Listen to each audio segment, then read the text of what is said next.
Kejadian pasal 11 ayat 1 sampai dengan 9. Menara Babel.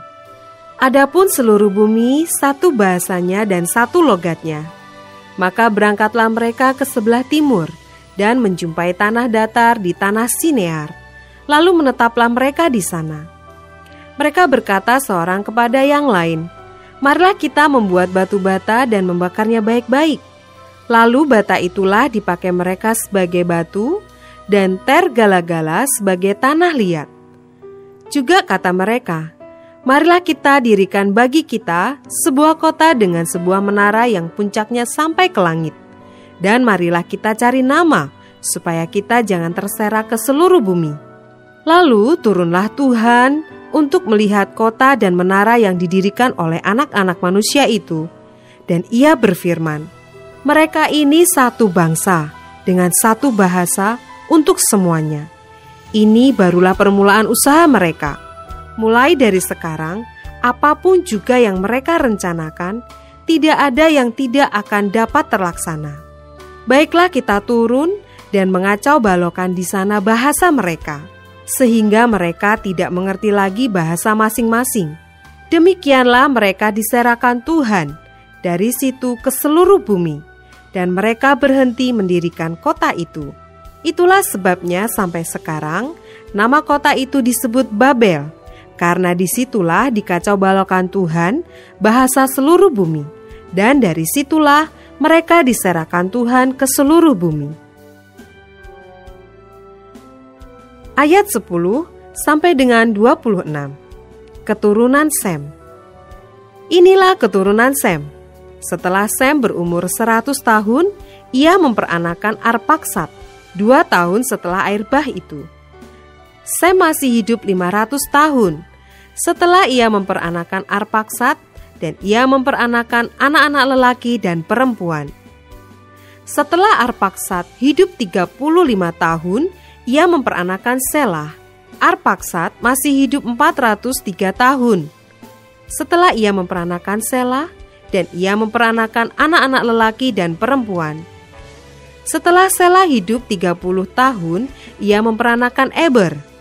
Selah masih hidup 403 tahun. Setelah ia memperanakan Eber, dan ia memperanakan anak-anak lelaki dan perempuan.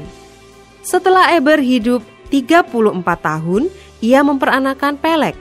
Eber masih hidup 430 tahun. Setelah ia memperanakan Pelek, dan ia memperanakan anak-anak lelaki dan perempuan.